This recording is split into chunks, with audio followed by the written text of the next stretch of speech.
Welcome to the Creative Force Podcast, a podcast all about empowering you to live in your God-given identity and go after the dreams in your heart. I'm your host, Sharon Stark, and every week we'll be having powerful conversations that will combine practical and biblical wisdom for living your purpose. Let's get started.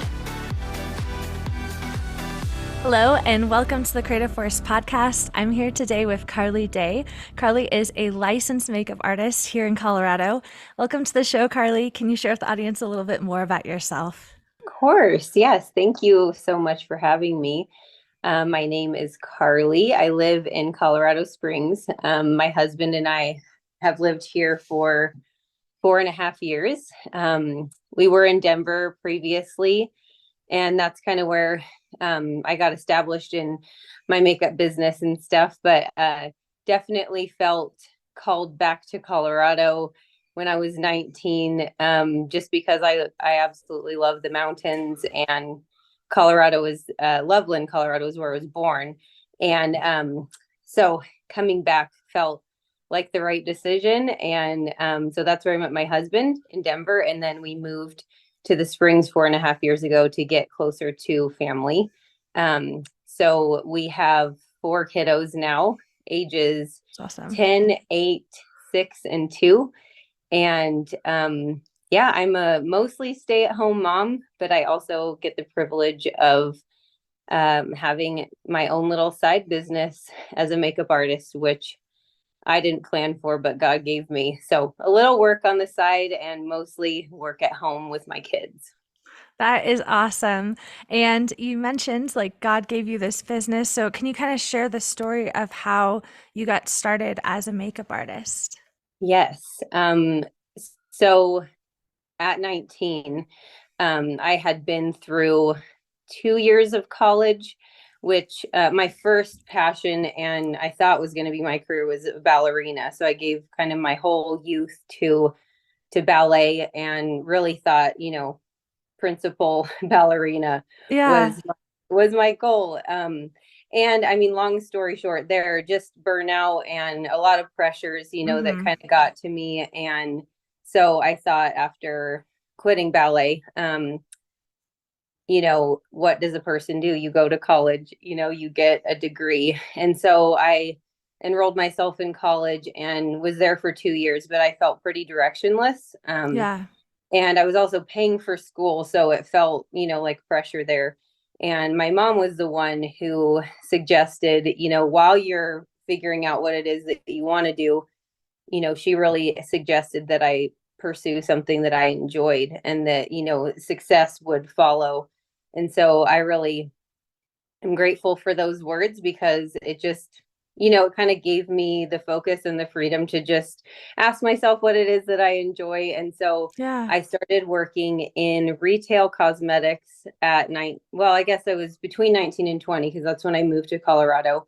I was a barista at Starbucks for a little while, and then God just opened this door for me to start working at a counter. And so I ended up at Laura Mercier for a good chunk of that time. For 8 years, I managed a makeup counter, and on the side, I was developing business for weddings primarily. So a lot of my clients who would come purchase their products at Laura Mercier would, come and have their makeup done for their first date. And then, a year or two later, I was doing their wedding makeup, and then they would refer me to friends. And so it was just this little side business that was developing. And so, yeah, about, let's see, 8 years into that, and I had gotten married and I had 2 kids at that point. That's when I really felt like I was wearing all the hats, as moms try to do. And I just was this moment of realizing I'm not doing any one of these roles well. And I know God called me first to marriage and motherhood. He's given me this awesome passion in makeup, and it makes me feel creative and gives me a social outlet, but I'm not doing, what I'm really supposed to be doing very well as a mom, because we were 2 ships passing in the night, so there was just this moment where I realized with the side business that had developed, kind of not anything I created, but that kind of created itself, or God led me to. It was a leap of faith to leave my 40 hours a week job Hmm. to trusting that we were going to be okay financially, because we did depend on some of my income, to make ends meet. Yeah. But I really heard that was maybe not the first time, but a very significant time, in my walk with the Lord, where I really specifically heard him tell me to lean in to your marriage, lean in to your role at home, and I'll take care of the rest. That's awesome. And so, yeah, that's kind of the door that opened to my personal makeup business, from the counter. So I've been an LLC for almost 7 years now. Wow, that's amazing. And I love the advice that your mom first gave you when you first got started, encouraging you to just pursue what you enjoy. And then you took that step of faith going from doing it at retail to having your own business. You kind of mentioned that was scary financially. So, what was it really just like hearing God's voice, or what really pushed you to like make that leap? I mean, so, there's always more, there's always more to our stories. Yeah. But I mean, one piece of it is things were challenging. I think Yeah. from the moment my husband and I got married, like apart from the makeup side of things and like my own pursuits and desire to be a contributor. And I mean, I think, I had these thoughts in my head before getting married and having kids, is you think you're going to be a certain kind of mom or do things a certain way. And I just never saw myself really as like wanting to be at home all the time. Uh-huh. um Looking back now, I can understand why there was a lot of fear there, and probably just facing myself and my imperfections. I think motherhood and marriage really have a way of, bringing you face to face maybe with your weaknesses. And so there was probably a part of me, like I said, looking back, that wanted to avoid that. But yeah, I think it was so helpful to have my mom. She's been a support of me and my pursuits anyway. Just Yeah. a girly girl, one that has always seen that in me and really like helped bring it out. Do you know what I mean? Help Yeah. celebrate maybe being a feminine woman. And so um I thank her for that, because it definitely led me down a path that maybe I didn't realize was one that I could make, a living doing. But anyway, back to your question about that. I think that leaning into what God, I knew that he provided my husband for me, and I knew in a sense that marriage wasn't going to be necessarily easy, but you also can't fully prepare for the challenges that arise. And so, one aspect of our challenge, I do think, was how full our plates were. So, and Hmm. just trying to be and do it all. Um, and like I said, I just had that realization that I wasn't able to do it all very well, or the way that God wanted me to. And so it definitely was. I mean, faith is not, full of courage moments. It's, I guess the courage is in choosing it, even though there's fear. So Wow. for me, maybe just feeling like a coming to the end of my ability to manage it all, the balls in Yeah. the and yeah, I really think that I almost didn't see any other way out. So Mm. it's like God has a way of kind of putting you in a corner. I mean, it's a loving thing, but you're to the end of yourself, Carly, and now it's time to make a decision. And it's a faith, a trust fall, as I like to call it. And he just delivered. I mean, been a Amen. lot of restoration, I think, in the balance at home between me and my husband, just also trusting him to be a provider, and then trusting the Lord, if I am to be contributing financially. He's given me the opportunity to do so, but with my kids and my husband at the forefront, you know. Yeah, that's powerful. And I think a lot of women feel that way, where they feel called to prioritize their marriage and their children. And yet they also are looking at like, what is it that I can do to contribute? And I think it's just beautiful how God has like led you into this. It's really awesome. And can you share with us more just how you invite God, I guess, into the everyday like process with your clients and what that looks like? Yeah. You know, you can never forget. I've never forgotten those times when the Lord has said, trust me. And then I've laid all the fear at his feet and made the leap. And Yeah. then he's faithful. And it's so much better.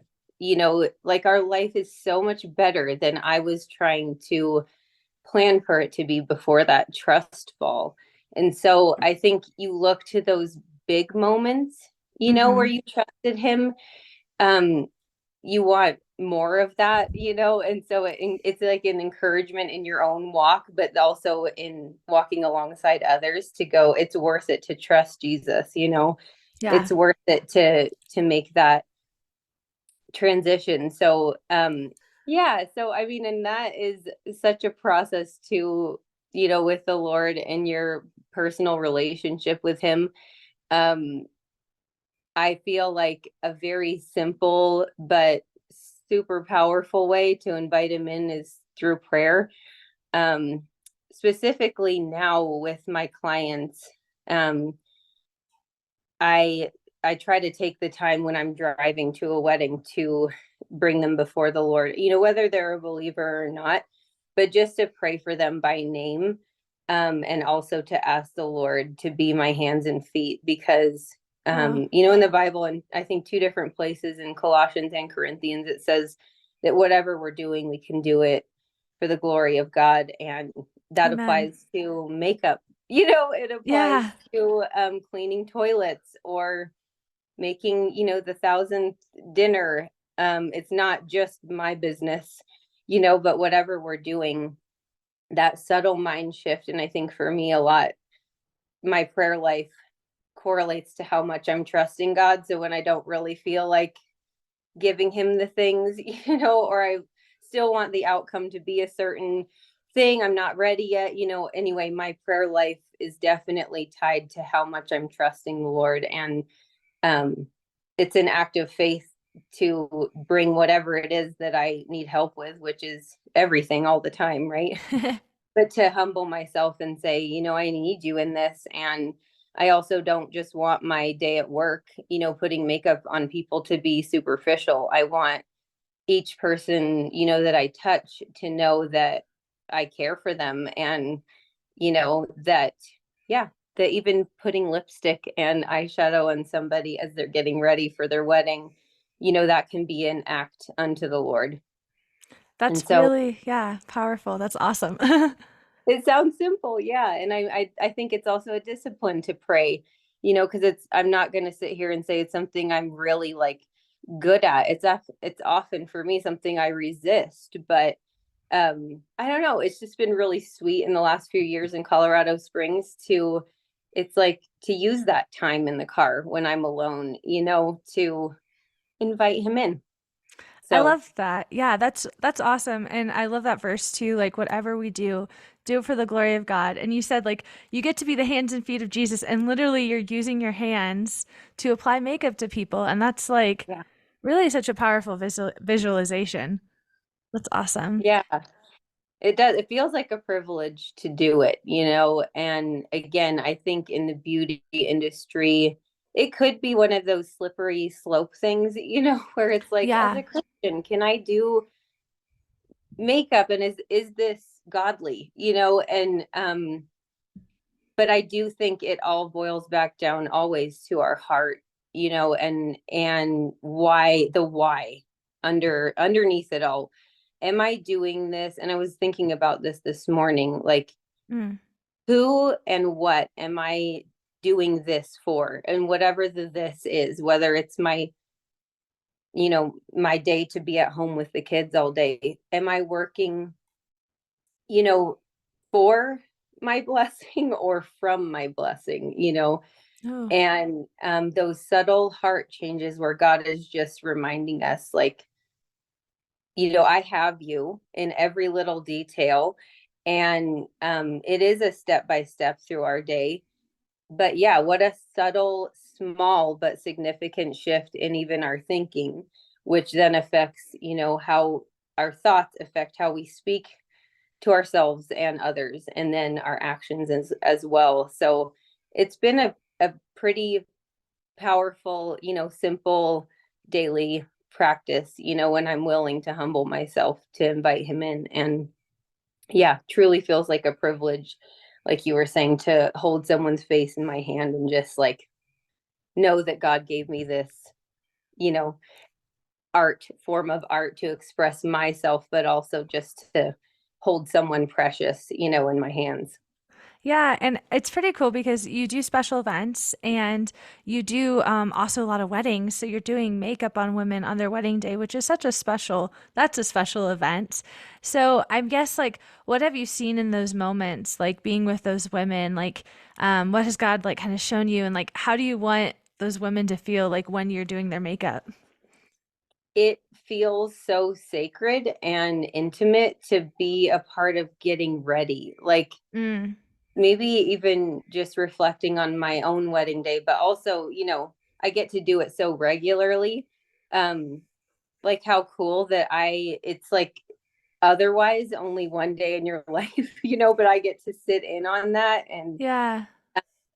I don't know, it feels special to be able to tap into that excitement and the anticipation, and the rush, that it is to, have spent a year or more for some of these women to plan for their weddings, and the day is here. But yeah, I think I want, everyone that sits in my chair to know that I see them. I really, you think about how want to be treated too. And I think a lot of us do just have a desire to be seen. And I truly enjoy it, like getting to know people's love stories, and beyond that, what they do for a living. And I feel like that 45 minutes to an hour that I get to sit with somebody, it's a pretty good chunk of time where I get to Yeah. kind of interview them in a way, and just um hold space for them to share, but also, yeah, just to know them. And sometimes there have been opportunities, to either connect over our, mutual love for Jesus, or the times where I'm asked the question, what inspires you, or why do you believe what you believe? And all of it's special and powerful, and doesn't feel mundane. I don't know. For some reason, it doesn't feel like small talk. Maybe that's what it could be, but I think those conversations I hold so dear, and I feel like I really do get to know somebody in 1 hour a lot more than, you know, and a lot more than I would. So Yeah. yeah, I People, really, they're inviting you into their lives. It is like a very special, like sacred thing. yeah, Yeah. That's amazing. And on your website, I know you talk about really wanting to just enhance women's natural beauty. And I think that's so powerful because God has created us. We are all so beautiful. Can you just kind of share, like, is there anything that God has like shown you in regards to beauty, or like maybe even I guess like and for yourself, like has God shown you anything in just like appreciating your own beauty? yeah. It's funny. I mean, especially lately as I'm climbing the ladder of age, I'm going to be 38 in February, and Yeah. I'm not saying I'm old, but I'm older than I've ever been. And I think there is like a social pressure to stay young. And so again, it's that fine line I think we walk as women too, where we are celebrating our God-given beauty, taking Mm, care of ourselves, taking pride in what we look like, not just what we look like, but taking care of our temple from the inside yes. out, and then slipping into the temptation to have physical beauty be an idol. And so I do think it's a fine line for sure. But I think lately, to answer your question, there's just been kind of a tenderness that I've maybe discerned from God towards myself and aging, where I've seen more wrinkles than I've ever seen. I've had, 5 kiddos and 5 pregnancies, and the toll that life and time take. And I don't look like I did when I was 20, but sort of the beauty and the pride in appreciating kind of what I've been through. And so Mm. I'm kind of speaking more to that, maybe because it's the phase of life where I see the temptation to like get Botox or, fillers and things that aren't in and of themselves bad, but just the desire underneath that, and why isn't it okay for me to look 38? Because I am 38, and Yeah. there's so much beauty in aging. I just and I see it in other women. It's hardest to see it in yourself because you know what you used to look like. I Yeah. think the hair that's thinner, or more age spots that become, or more freckles that have become age spots, or whatever it is. And it's sort of this fear of getting older, when really I'm just like, Lord, I have walked, I don't know, so many miles with you from 20 to 38. And just the gratitude piece of, thank you for giving me this life. Not everyone gets to get older. It's a Wow. privilege. Yeah. I have a friend who said when she turned 40, it's a blessing to get older. And so with that, I just hope to continue to have, that tenderness that God has towards each one of us as I age. And as I'm approaching, a woman's face as my canvas.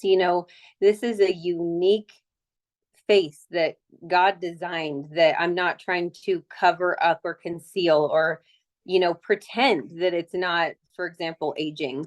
But how do I enhance and show off what he already designed, whether that's green eyes, and how you want to put eyeliner there, or, bring vitality to the face with blush and lipstick. Like, it's just so fun and it's creative, but it's not a cover up, Yeah.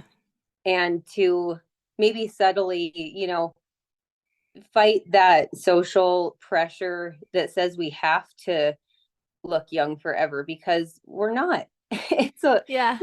it's a lie, I think, that we're supposed to be, and heaven will be restored, right? But it's um yeah, it's okay to have fine lines and wrinkles, because I'm older than I've ever been. And, there's also a way not to wear makeup on top of those Yeah. features. you know, there are things that help and hinder in every, makeup situation. But I think I like the word tender, because God is tender with us, and he understands, and he holds us dear, and he's with us in every step of our journey. And we're supposed to live out our days on this earth, hopefully getting older and a little wiser, you know? Yeah. And I love that gratitude piece, like really just being grateful. It's like we have like a history with God, and it's a beautiful thing, like you said, like aging doesn't have to be a bad thing. That's Yes, really good. yes. And could you maybe share with the women listening what would be some of your tips to just like naturally enhance like features? Like what are some of your favorite beauty tips? Yeah, it's really, I was thinking about that, because there's so many products, right? And so many Yeah. things that do turn it up a notch. But if I had to pick one thing, it probably actually is some form of color. So, I mean, and lately, a multi-stick, or like a blush stick that can be worn for a little, a little bit of eyeshadow and a little bit of lipstick as well.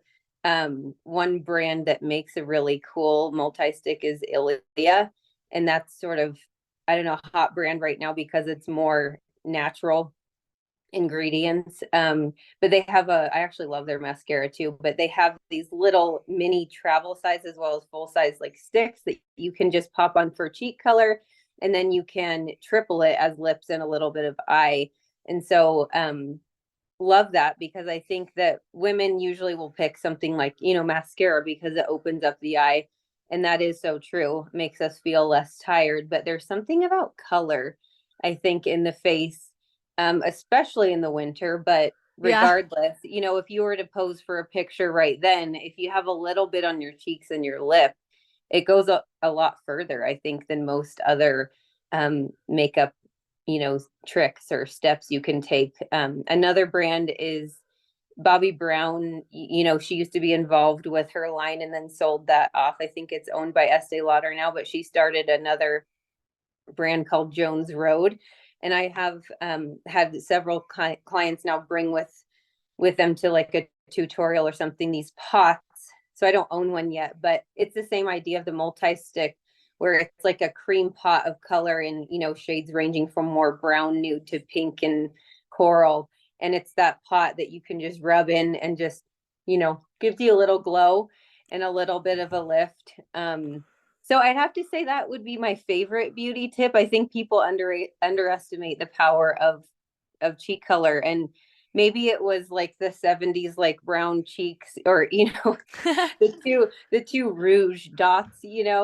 and blue eyeshadow that people are afraid of blush sometimes, but I think it's powerful and I love it. That's fun. I like that too. Bringing color. That's awesome. Mhm. Can you share with us, Carly, where can people find more about you? Yeah, probably the most like comprehensive overview would be my website. I tried to streamline all of it's just my business name is my name. So Carly Day, CARLY Day makeup.com is my website. And that's just where you can find everything from a little about me to prices for special events. A gallery of, my work, that kind of thing. I'm also on Instagram, which is a great little snapshot too, kind of a live portfolio, just images. I don't share a huge amount, personally on there, but again, always in everything I do, try to honor the Lord. And that's really it's benefited me too, because I get to find, fellow believers that way. But I'm Amen. on Instagram, Carly Day Makeup as well. Awesome. Okay, everyone go look at those links. And Carly, thank you so much for being on the show today. Really appreciate it. Thank you so much for having me. It was really fun to chat. Do you have big dreams but no idea how to get there? Do you struggle with accomplishing the things that are most important to you? If you answered yes to those questions, I would like to offer you my free workbook called How to Get Unstuck, a free guide on how to get unstuck and live your dreams. This resource is full of tactics I use to help get me unstuck, and I believe that they will do the same for you. You can download this free guide on my blog at youarecreativeforce.com. The show notes for today's episode are available on my blog at youarecreativeforce.com, as well as other resources and inspiration to go after your dreams.